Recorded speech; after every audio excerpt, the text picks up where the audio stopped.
Welcome to this Dougherty Water for Food Global Institute session on integrating nutrition in irrigation investments.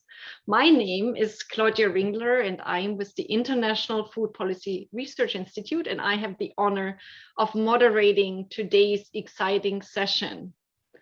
Climate change affects both water resources and nutrition profoundly, putting pressure on achieving key human well-being goals. Measures to address adverse climate-induced nutrition and water impacts, such as reduced agricultural productivity, malnutrition, and illness, can in turn affect and even accelerate climate change. While evidence on the interlinkages between climate change, water, and nutrition is only emerging, key development actors and investors are requesting support today to implement nutrition-sensitive and climate-smart and water-secure policies and investments. This session discusses interactions between climate change, water, and nutrition with a focus on irrigation, and also ways how researchers and practitioners deal with this growing complexity. To start us all out, we will see a short clip of practitioners from Africa and South Asia who will share their own perspectives on how irrigation and water can improve nutrition outcomes.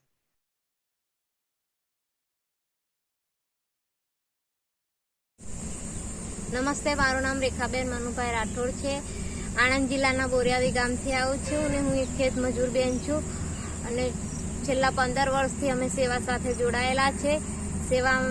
જ્યારે સેવા સાથે નહોતા જોડાયા ત્યારે પહેલાં અમારે ઘણી બધી તકલીફો થતી હતી. અમારા પાક બળી જતા હતા. અમારી પાસે કૂવા હતા પણ એમાં ડીઝલ પંપ હતું અને લાઇટવાળું હતું, પણ લાઇટના કાપથી અમારી લાઇટ બિલ પાક બળી જતો હતો. ડીઝલ લાવવાના પૈસા ના હોય તો અમારો પાક બળી જતો હતો.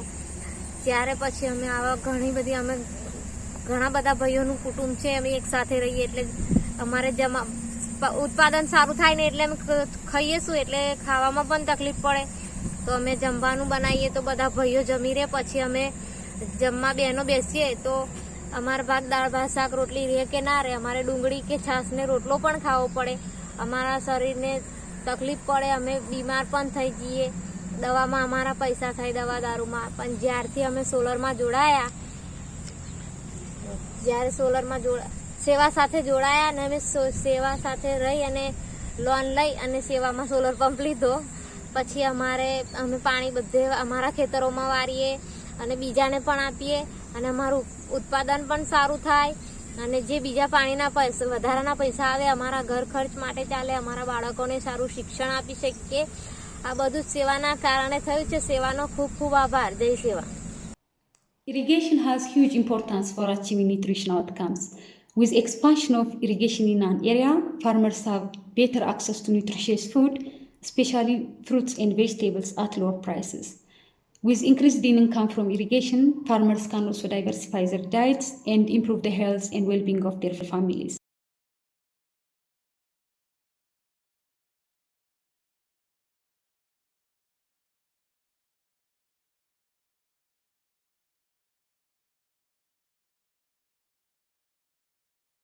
Le premier point, c'est que l'irrigation peut contribuer à l'amélioration des résultats nutritionnels en augmentant le rendement de la production au Mali. L'autre aspect également de la question, c'est que l'irrigation peut permettre en matière de nutrition à diversifier justement l'alimentation. Et cela se perçoit à travers les activités maraîchères par les voies desquelles on a pu percevoir l'introduction de nouvelles spéculations telles que les légumineuses, les pommes de terre, les choux, les salades, les carottes, qui sont en tout cas des compléments nutritionnels favorisés par les systèmes d'irrigation, notamment à travers la mise en place des périmètres maraîchers.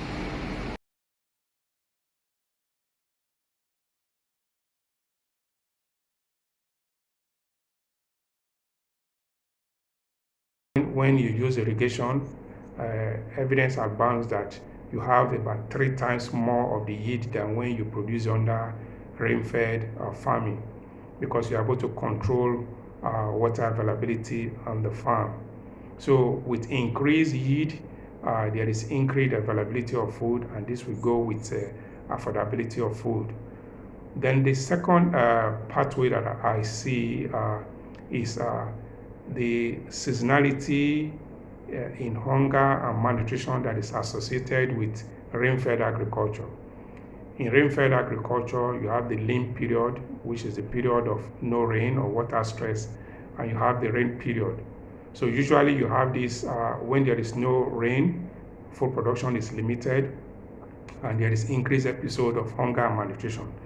But with irrigation, the lean period is either completely removed or it is shortened because you have water available to produce food all year round. With irrigation also, farmers are able to produce nutritious crops such as leafy vegetables and fruits. These have high nutritional value that the household members can subsist on. The other pathway I'm looking at is rural women. We should not forget them. More time is spent by rural women in collecting water, but with irrigation, water is available. So the time that the women would have used in abstracting water, collecting water, that time is used for food processing and preparation, usually processing nutritious food that the household member can subsist on.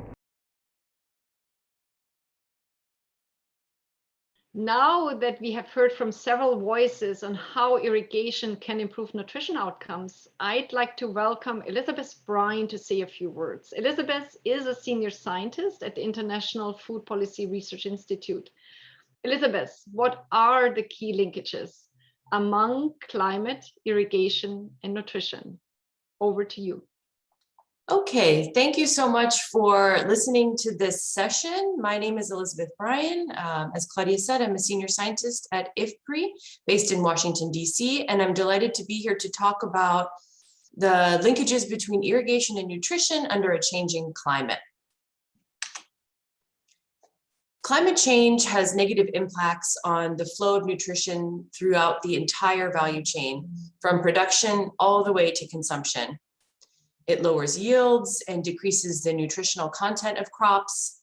It disrupts supply chains, increases pre- and post-harvest food losses, and increases food prices, making food access more challenging, especially for poor consumers. However, adoption of climate-smart practices along the value chain can minimize these losses and maximize the flow of nutrition to consumers. For example, seed and input choices, changes in food storage and processing practices, climate proofing, marketing and distribution, and retail can all influence the supply of healthy foods that meet people's nutritional needs, even as each of these nodes in the value chain is affected by climate change. One climate smart practice is irrigation. Irrigation can support greater production of nutrient-rich foods, and wider distribution of perishable irrigated crops can be achieved with improvements in storage, processing, and transport. Climate change affects the spatial and temporal distribution of rainfall and total amounts in ways that are not always expected. For example, here we show the predicted change in the length of the rainy season in Nigeria to 2025. As you can see, some parts of the country are expected to become drier in the near future. However, the driest parts of the country in the Northeast are expected to get wetter, which can result in an increase in the incidence of flooding in this area. This kind of information is important for irrigation investments. Crops grown in areas that are expected to get drier or experience changes in the timing of rainfall may require investments in irrigation infrastructure and small-scale irrigation technologies. In drier areas that are expected to get wetter, investments in flood-proofing infrastructure and water storage facilities will be needed. And water storage can facilitate irrigation during drier times of the year. Climate change also affects the yields of key crops through changes in rainfall and temperature. This graph shows the percent yield change due to climate change between 2000 and 2050 in Nigeria for key crops. As you can see, Some crops are expected to have significant yield losses, like wheat, while others are relatively unaffected, like rice. Some of the crops that are significantly affected may require supplemental irrigation. Climate change also increases nutrition and health risks like aflatoxin levels in crops such as maize and groundnut. Drought stress increases aflatoxin level during cultivation, and poor drying practices after harvest can accelerate growth of these toxins. Again, irrigation may alleviate drought stress and thus reduce contamination in the field. Improved post-harvest processing can further reduce contamination. And also, increasing consumers' knowledge about aflatoxin risks is important to help them diversify diets and reduce consumption of contaminated crops. As we heard from several farmers already, irrigation is a key climate-smart practice that can increase resilience to climate shocks and stressors while also improving food security, nutrition, and health outcomes along 4 pathways. Along a production pathway, irrigation enables farmers to produce healthier foods like fruits and vegetables that have higher water requirements. It also significantly increases yields and enables farmers to plant multiple crops per year, including during the dry season, thus increasing the stability of food supply. Furthermore, supplemental irrigation can increase resilience to climate shocks and stressors.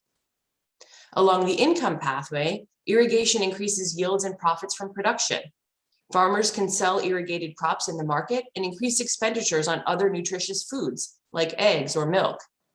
Irrigation can also lead to greater savings and asset accumulation, reduce poverty, and enable people to spend more on non-food items like healthcare, which are also important for nutrition and health. Increased income, savings, and assets can also increase resilience to climate shocks and stressors. And along a water supply pathway, irrigation may increase access to water for other purposes, like hygiene, which then has positive implications for nutrition and health. But there are also health risks of irrigation, such as contamination of drinking water with agricultural chemicals if water is not properly managed. Lastly, to the extent that irrigation benefits women, for example, through labor savings, women's empowerment can increase the food security and nutrition benefits of irrigation and also lead to greater climate resilience through more widespread adoption of climate smart practices and greater livelihood and income diversification. Therefore, there are several entry points to make climate resilient, nutrition sensitive irrigation investments. I'll highlight just a few. One is promoting nutrient dense crops, including in home gardens managed by women. This can improve diets and help address nutritional deficiencies in the beneficiary population, for example, vitamin A or iron deficiencies. Second, engage in conservation and restoration activities that increase the sustainability of irrigated production and reduce health risks like runoff of agricultural chemicals into waterways. Third, increase women's voice in the design of irrigation interventions and ensure that women are reached and benefit from irrigation. Finally, design formal multiple use water systems that are culturally appropriate and safe to support both domestic and productive uses of water. Thank you very much. Back over to you, Claudia. Thank you, Elizabeth. I think a very, very interesting talk. And I have seen, many linkages that you mentioned, many complexities between climate change, water and nutrition, but also many entry points and actions that everyone can already take to reduce the trade-offs across climate change, irrigation and nutrition, and improve synergies across these systems. We are now moving to our next speaker. Abbie Raikes is an associate professor and Director of Global Early Childhood Development at the University of Nebraska Medical Center, and she's also a Dougherty Water for Food Global Institute Fellow. Abbie, you have started to look at linkages between water and children's nutrition outcomes in Rwanda. What are you specifically looking at there? Thank you. Thank you so much to Claudia and to Elizabeth and the other presenters for the opportunity to take part in this interesting conversation. As Claudia said, I will be talking about water quality and child development. I am a developmental psychologist based at the College of Public Health at the University of Nebraska Medical Center.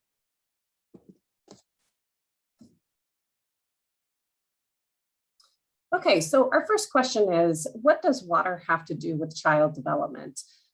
To place this into context, young children are developing at an incredibly rapid pace, and their bodies are very small. So in addition to the basic pathways of ensuring adequate nutrition, children are also extremely sensitive to the quality of water, and it has lifelong implications for their well-being of how their bodies and brains develop during this important time.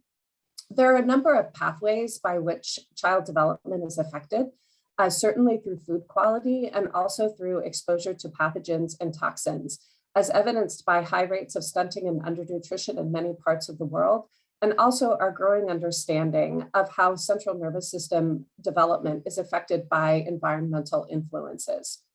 We also, of course, have some very important mitigation strategies that we've already identified of focusing on water sanitation and hygiene, of the cleanliness of water that children are exposed to, of, as Elizabeth said, working to prevent exposure to pesticides and herbicides through agricultural runoff. And then finally, the irrigation pathway that has been discussed of improving both the quantity and the quality of local foods, all of which work together in supporting young children's development. So we've got a lot of great insights. And the question is, where do we go from here? How do we understand these dynamics more deeply? Despite years of effort, we're still seeing millions of children who experience stunting and correlated negative effects on child development. So it's important for us to continue pushing forward to figure out how we understand those mechanisms better and ultimately come up with more effective interventions. One of the ideas on the table is that the pathways between environmental effects and child development, as mediated through stunting, are due to the microbiome, and particularly the influences on how the microbiome grows and develops in young children's guts, and the ways in which the flora of the microbiome is affected by the environment. Young children require us to come to our work with an ecological approach, meaning that from the perspective of the young child, there are so many different influences on development that those of us who are researchers have to scramble to keep up and to keep pushing our thinking to integrate all of those factors together. There are fewer studies to date that take an ecological approach. For example, examining the joint roles of water and exposure to domestic livestock in influencing the microbiome, and fundamentally getting to the animal-human environmental links that influence stunting and child development. And by this, I mean, for example, how having livestock in the home affects the development of children's microbiome through the exposure to feces and other pathogens, and how having animals in the home also then can provide an important source of animal source foods. At the same time that irrigation, of course, can improve the access to foods that are plant-based. I'm going to give you an example of one way that we're looking at these linkages. This is the Rwanda One Health pilot study, generously funded by the University of Nebraska. And our purpose here is to examine water quality, animals, and nutrition in the microbiome of young children, how that's related to stunting and fundamentally child cognitive development. We have an interdisciplinary team with partners at the University of Rwanda, as well as at the University of Nebraska. Our core question here is, what are the characteristics of the human and livestock microbiome? How does water quality influence then the passage of the livestock microbiome into children's guts? And how does that jointly then affect child stunting and cognitive development in rural Rwanda? We have two goals, both of which are equally important. The first is to generate baseline data. And then the second is to build long-term collaborations that cut across disciplines and universities that will give us the infrastructure that we need to examine these impacts over time, particularly in light of climate change. Our study design includes 200 households in Karanji, which is a region of Rwanda that has high rates of stunting. We'll be focused on children between the ages of 6 and 42 months, both times of rapid neurological and physical growth, and also when the microbiome is being set for life. We'll be assessing child height, weight, and cognitive development, as well as the microbiome composition in the children.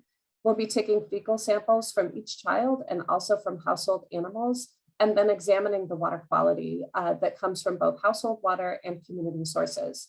We'll be picking communities that are based at different points along a local watershed at the top, in the middle, and at the bottom of the watershed to examine how the water quality then differs across those different areas. We hope to begin this study soon in late 2021. And from this study, then we'll be building more towards holistic approaches to studying the role of water in child development. And really, again, focusing on defining young children's ecological niche of how all of these different factors work together to affect child nutrition and ultimately child development. We see lots of pathways by which climate change may potentially affect these vectors. And so getting baseline data now is very important. And then also, of course, establishing the long-term collaborations that we need to generate new insights, ultimately leading to better interventions. So thank you very much, and turning back over to you, Claudia. Thank you, Abbie. Very interesting study. I think we will all look forward to seeing these results. And what I also took away from this is the need for holistic approaches. I think Elizabeth also already talked to that. Excellent. Before we hear from our next two speakers, we'll go back to another online clip. And this time we'll hear from some farmers, practitioners discussing what obstacles exist for irrigation in the future.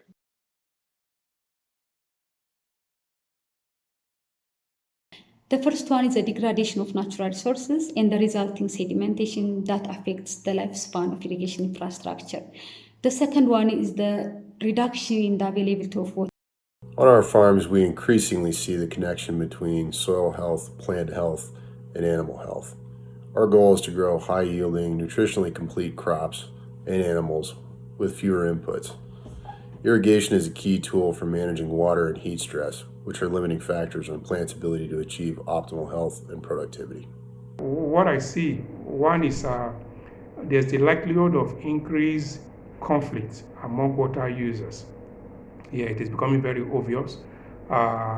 With increasing, we have multiple users of water, and the water resources is not is declining. So there's a possibility of increase in conflict among water users. Then also I see increasing cases of land and water pollution from irrigation. This has to do with the indiscriminate use of agrochemicals, fertilizers, pesticide that is used in production. So that can result to increased land and water pollution in the future. I also see the lack of access to high value market as another impediment to use of irrigation in the future. Irrigation technology is capital intensive. The farmers have to be assured of a ready market, high value market, so that they can have enough income to invest in irrigation technology. I'd like to next welcome Mansi Shah. She's a senior technical coordinator at Self-Employed Women's Association in India. Mansi, you are supporting the agriculture programs in the largest organization of informal workers in the world. We already heard from a woman farmer talking about she has successfully used a solar pump. Can you tell us a bit more of how this program is operating? Does it support nutrition? Is it a panacea? What are the challenges? And what other challenges do you foresee going forward? Thank you. Mansi, over to you. Thank you, Claudia, and namaste, everyone. Hope you are all doing well. I would like to thank you all for giving me this opportunity to represent a very large section of our workforce who contributes immensely to the GDP of our country, but hardly have any voice or visibility. These are the poor self-employed women workers from the informal economy, the members of SEWA. As just Claudia introduced, SEWA is a national trade union of over 1.7 million poor self-employed women workers from the informal economy. Our members are spread across 18 states in India. And over 54% of our members are rural, and agriculture is still one of the major occupations. Therefore, SEVA has been working relentlessly in the field of agriculture through our agricultural campaign since 1985 to address the burning question of why does a farmer remain hungry?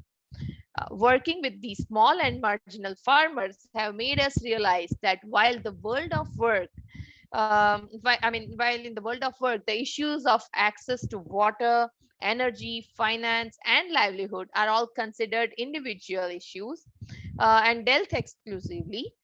For the poor, small, and marginal farmers, especially the women farmers, these issues are not compartmentalized. They are all integrated. It's a nexus, especially in case of small and marginal farmers. As we just heard from my sister Rekha Ben, this nexus plays a significant role. While majority of the villages in India are now electrified, the supply of electricity is highly unaffordable and very irregular with frequent extensive power cuts. This absence of electricity translates into difficulty in accessing water, especially for irrigation. This difficulty in accessing water for irrigation means women have to use expensive fossil based fuels like diesel to operate the irrigation pumps.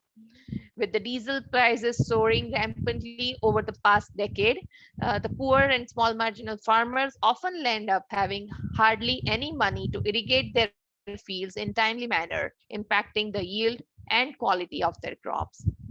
The combined effect of affordability and timely access to energy for irrigation further translates into significantly less time and resources available for a women to earn livelihood. Um, and when women have less time to work, it impacts the income of the family. Women, especially rural, have a natural tendency of putting their family first. As the family's income shrinks, it impacts their daily needs like food and nutrition. With less money to spend, food supply diminishes. And as the women gives priority to male members and children of the family, often there is hardly any nutritious diet left for the women, thus affecting their health. This is the example of nexus of women, work, food, water, and energy. So the lack of access to water and energy also brings in other allied problems, such as reduction in effective time available for livelihoods, welfare, reduction in child care, and deterioration of overall health standards. Therefore, to address these complex intertwined issues, there is a need for a holistic and integrated approach. Therefore, to address this nexus of women, water, work, food, and energy, SEVA has launched its integrated energy initiative called Haryali that focuses in facilitating affordable access to clean energy solutions, thus strengthening the lives and livelihoods of poor women workers. One of the important focus of Haryali campaign was to circumvent the high irrigational expenses and enable year-round access to irrigation for small and marginal farmers, facilitating affordable access to clean green solar pumps for irrigation. And Haryali enabled this by providing solar pumps through an innovative financing mechanism, thereby enabling the farmers to not only irrigate their own fields, but also provide water as a service to the neighboring farmers, as we heard from Rekha Ben. So, as we heard from Rekha Ben, access to solar pumps for irrigation has led to some interesting and encouraging outcomes, such as ease of irrigation, safety, savings in cost of irrigation per crop, increase in cultivated area, increase in cropping intensity, progressive introduction of new crops, easy access to water for drinking, sanitation, animal husbandry, and thus leading to improved health, savings in time and energy, reduced drudgery, reduced air pollution, noise pollution, asset creation, and most importantly, increase in income leading to better access to food and nutrition. Um, all these outcomes, the success of all these outcomes shows that the Haryali initiative has been very successful, and it has also shown us that poor do not need charity. What they need is awareness about modern technologies and innovative enabling financing mechanism that can help these small and marginal farmers to turn their farms into an enterprise, thus making agriculture sustainable, viable, and profitable. We at SEVA call this innovative financing mechanism the Women's Livelihood Resilience Fund, a blended finance that is a mix of equity, debt, soft loan, patient capital. It has a longer term moratorium, and most importantly, it helps build the resilience of the small and marginal agri entrepreneurs to sustain the economic slowdowns like the current COVID-19 crisis. Mm, Thank you so much, and over to you, Claudia Ben. Yeah, thank you very much, Mansi, for this very exciting story of uptake of solar pumps by very poor women farmers, and also the role that SEVA has played in that. Excellent, really very, very interesting. So let's next move over to the other part, the other side of the world, and we go right into Nebraska, and we will hear from Brandon Hunnicutt. Brandon is a farmer who raises corn, soybeans, seed corn, popcorn, and sorghum on his family farm. He's also a member of the corn board. Brandon uses the latest technologies while integrating conservation tillage and cover crops. And it's an almost entirely, I think, 100% irrigated farm. So Brandon, given this drying out of the American West that I think is increasingly in the news, and of course drying out of the world. So Mansi experiences the same situation in India. What can you do about this? Will irrigation continue to support food security and nutrition, let's say in 20 years? And what are you doing to make this happen? Brandon, over to you. Thank you, Claudia. I think this is a very important concept to think about of, what does irrigation food security look like over the next 20, 30 years. And for that, I want to step back in time about 20 to 30 years and just kind of look at Nebraska production in general. So we've had droughts in 1988, 2002, and 2012. And in 1988, our amount of irrigation water we were using was extremely high. We didn't have nearly the technological advances in pivot irrigation that we do now. There was a lot of flood irrigation going on. So there was a lot of overwatering being done to produce a crop.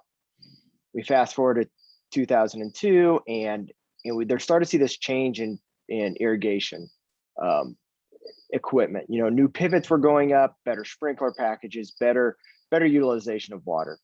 And at the same time, we also saw the introduction of GMO crops and GPS technology. So we had this gigantic merging going on that allowed us to use less trips over the field, that allowed the crops to remain healthier, and at the same time, better utilize water. Move ahead to 2012, and specifically on our farm, we had, as I went back and looked at the rainfall amounts for the year, the lowest that I've recorded in the last 17, 18 years for the year. And we used about somewhere between 5 to at the most 8 inches of water to irrigate a 240 bushel crop, which to us was fascinating. And it began to help us to realize that, okay, what is it that we're doing? Well, we had started utilizing water sensor technology. So we'd go in the soil sense, you put soil sensors in the ground, and we know how much water is in that soil. So we weren't over irrigating, and hopefully we weren't under irrigating. And it feels like we're kind of at that next nexus point, is that we are starting to understand soil interactions and how important a healthy soil truly is. Not just is it fertilized right, but what does the soil biome look like, and how is that interaction going to play in the future? So as we enter this stage, what it really looks like, we're going to really need to drill down on our irrigation and make sure we're doing it effectively. We're starting to really understand that. And in Nebraska, we're blessed with 23 natural resource districts that have really done a good job of, I think, of looking forward and saying, okay, we've seen what's happened in Texas. We've seen what happened in Southwest Kansas with the groundwater situation. What is it we can do to make sure that doesn't happen here? And I think farmers are starting to understand that and really grasp onto that. So that takes us, as we look forward in the next 30 years, Will irrigation still be viable? I think it will be, and I think it will be because we're going to have better technology. We're going to understand it. And I think one of the most important things is that what we learned here, since we've been irrigating and especially with center pivot irrigation for 50, 60 years in some areas, we can pass that knowledge on to other parts of the world and say, okay, here's what we've learned. Here's what we're using technology-wise. So it took us 30 years to get here. Hopefully we can get there, maybe 5 years in some of these areas, just because we're understanding what's going on. We're taking people from the United States, and they're going over and helping farmers in other areas of the world.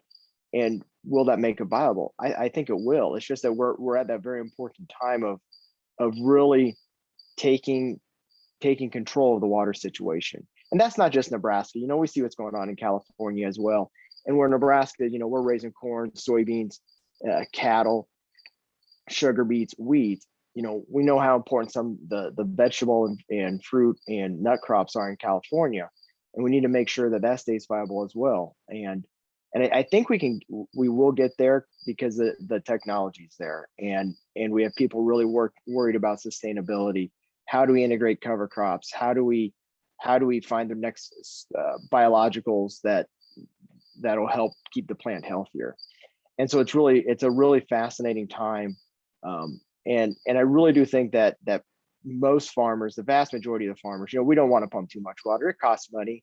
It's not only the money of pumping the water, whether we're using electricity or diesel to get it out of the ground. It's also the cost of the center pivots, because those are not cheap. And at the same time, it's the repairs and the frustrations in the middle of the summer of trying to get that going. So I think, I really do think we'll get there. And I've seen that and just on our farm, we went from in-ground cheap water sensors that we worked very closely on with the University of Nebraska to start the baseline understanding, to now using ground penetrating radar on the center pivot to instead of getting one static data point in the field, to get 200 to 300 data points to better understand what's going on. So it's very, like I said, it's very important. But I think with the ingenuity of farmers and just the wanting to pass it on to the next generation, I think we'll get there. So thank you very much. I'll pass it back to you, Claudia. Yeah, Brendan, really, wow, that's a great story of, where irrigated farming has moved in Nebraska. And not only that, also what are the plans for the future? I mean, really excellent. I think, if lots of questions, but I can't post all of, bring all of them now, but we do have a few minutes for questions to our entire panel. And I would actually now just go right back to the beginning and start with Elizabeth. So, from everything you've heard in this session, from Mansi's story and Abbie's research and Brendan's implementation in the field, despite all of that, why do you think we still see low implementation of what we would call nutrition sensitive irrigation? So I think we have climate sensitive irrigation, we have yield supporting irrigation, but on the nutrition side, I think we still see a lot of challenges. So what do you think? How can we do better and make a difference for climate resilience and nutrition outcomes, from everything that you've heard? Elizabeth, over to you. Thank you, Claudia.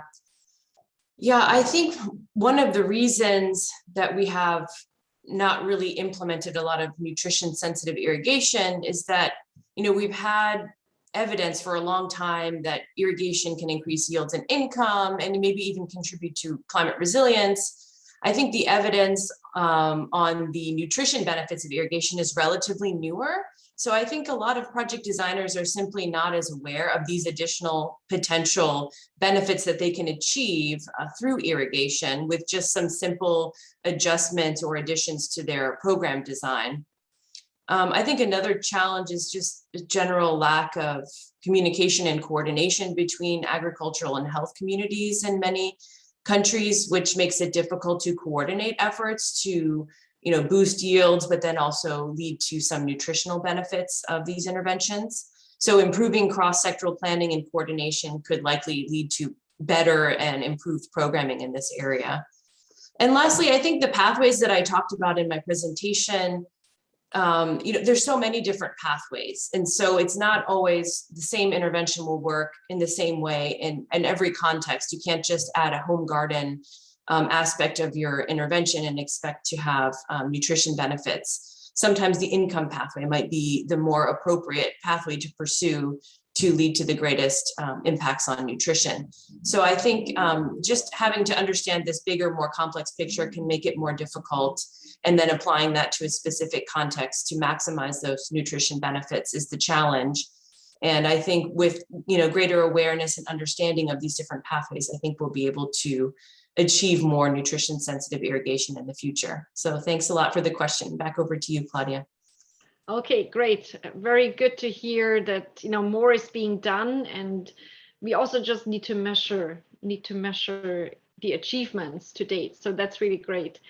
Abbie, over to you. So you explained this water contamination pathway and stressed the importance of using holistic approaches. So given climate change and other stressors, where do you think additional key challenges lay in the future, and what else do we need to do? Abbie, please. Yeah, thank you. Great question. So I think first and foremost, it's important for us to remember how sensitive young children are. So when we're thinking about climate change, those of us who are working on behalf of children and conducting research are very concerned about the potential impacts of climate change on young children. So I think it's great that we have an opportunity to discuss this now. The second piece is that the pathways that Elizabeth laid out and all of the incredible technological innovations, particularly to the role of women in making sure that women have the support that they need. These are all things that lead to better outcomes for children. So that by keeping children at the center of our dialogue and then also working for these innovations that empower their caretakers, which in many parts of the world, it's an important piece of the puzzle to make sure that families are empowered to be able to make the best decisions for their children. I think that's also very important. The final point too is just going back to this idea of ecological models and of looking, for example, as we are, of both the role of water in crop productivity and also how that interplays with livestock.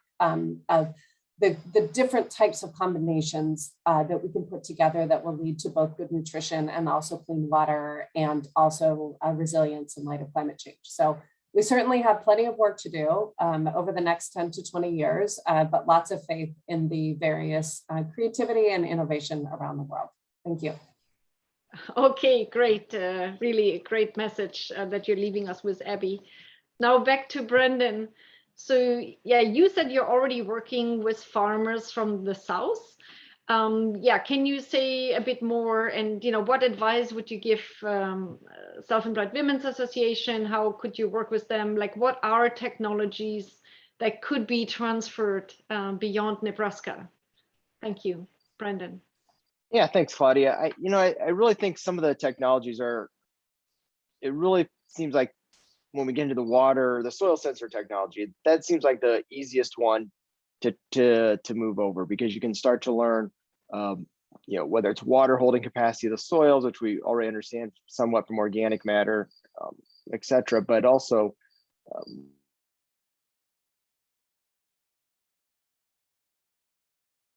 sources, especially when we're talking from that standpoint. I think that is the key component of what we've learned on our farm. Because there's, the story I tell is that when you get into certain parts of the summer, you think you need to irrigate because it's hot, and maybe you don't. Or you think you don't need to irrigate because it's cool and wet, but you do. And so I think that really becomes the first key component. And then as we start to see some of the drone technologies come on more and more online, and really understanding using the cameras and the sensors and everything in there to understand plant stressors. I think that's going to be the next one, because I think those are the ones that we can easily implement no matter where you're at in the world. Not everybody has giant center pivot irrigation. Not everybody has drip irrigation. But when you're starting out, those are the key components in my view. Okay, great. So I guess now over to Mansi. Obviously, is there, what do you think from what you've heard from Brendan and the other presenters? Are there any takeaways for Self-Employed Women's Association? And maybe you could also say a few words that given these very large impacts of the COVID pandemic on food insecurity and nutrition challenges of SEVA members. So the solar program, I think it's an important contributing program to address some of these challenges. Are there other things that you're doing? So yeah, if you could maybe quickly talk a bit about those 2 points. Over to you, Mansi. No, sure. Thank you. Thank you so much, Claudia. Ben. And it has been a very interesting and enriching session. And I completely agree with Brandon about the the precision irrigation technology that needs to be. In fact, at SEVA, we strongly believe that half given knowledge is more dangerous than no knowledge at all. And on those lines, when the women, the poor and marginal farmers, when they have access to solar pumps, it has been seen that the women then start pumping out water rampantly, and that has a direct impact on the groundwater level, and how does and which in turn translates into more deeper problems in the longer run. And therefore now we have also started focusing on education about the judicious use of water, as well as how do you combine solar pump with other technologies, like as Brandon said, precision irrigation, drip irrigation, centrifugal irrigation. And that is how we try to explain our members how to conserve water, but at the same time still improve their yield. So yes, that is these kind of technologies. The affordability of these technologies is another question, which is a very important aspect when it comes to the global south countries, because generally the technology, especially the agricultural technology, that the research and the advancements are all geared towards the global north, the large farmers, and they are generally very expensive, and it is very difficult for the small and marginal farmers to adopt and adapt these. So how do we so what is needed is how do we research and invest in technologies, agricultural technologies, which are low cost and affordable for the farmers of the global south. And coming to your point about the COVID situation, yes, in fact, the agricultural sector was one sector which absorbed all the shock. It continued to work despite all the lockdowns, all the economic slowdowns, and that has also, kind of this has also brought it into a lot of attention, has brought a lot of attention on the agriculture sector, and it has cleared the path for investments and policy changes that will focus on the agricultural sector, especially on the food and on the sustainability and profitability for the small and marginal farmers, which in turn would ensure food and nutrition security. So yeah, that's my take on this thing. Okay, great. So that's good to hear that investments in agriculture are growing to, because agriculture has absorbed a lot of labor, and also I guess the importance to improve both food security and diets that had been affected by COVID as well. That's great. So that obviously hopefully also means more water sensitive, more nutrition sensitive agriculture. Excellent. So I think but that just just one point, that just brings us to the point that we need to focus on awareness about these new policies and schemes so that the small and marginal farmers can take advantage of them. Secondly, we need to advocate for the participation and representation of the small and marginal farmers in the policy making process, so that the policies that are formed are pro farmer, and there is also a need for capacity building and awareness about the new technologies in agriculture that are coming, so that the farmers can take advantage of them. Thank you. Okay. Oh, excellent additional points. It's think policies cannot necessarily be translated into practice without the linkage and without better representation. That's great. We are, however, now coming to the end of our session. I think we've really heard exciting points and stories, insights, new findings. And I think, what I'll take from all of this is that clearly, impacts from climate change and also other stresses in agriculture and nutrition, they're growing. Other stresses being, for example, COVID-19, but there are also many approaches to address these stresses, both climate change and nutrition. But I think what's missing still are some more integrated and holistic approaches, as we've also heard from Abbie. If not, we will suffer more from unintended consequences of siloed approaches. And even as Abbie mentioned, producing animal source foods, which is really essential for nutrition, can itself contaminate drinking water resources, which in turn could adversely affect nutrition. So it's very important to think holistically. The session, of course, also demonstrated the importance of water security, both quantity and quality, again, those important pathways for food security and nutrition. So, and those are obviously directly affected by climate change. So the goal is really to discontinue with siloed approaches and focus more on integrated solutions. So farmers need to more actively consider how to maximize food production and nutrition using much smarter ways. And I think Brandon showed us a lot of these ways of the future, but also Seva India. So there's a lot of action is going on, solar irrigation, precision agriculture technologies. We just have to translate these kind of technologies are often developed for large farms in more high income settings to become adaptable and usable by the very, very smaller farms and by many more farmers in places like India. I believe that we have heard that more guidelines are being developed. Elizabeth presented some specific intervention points to strengthen the nutrition sensitivity of irrigation.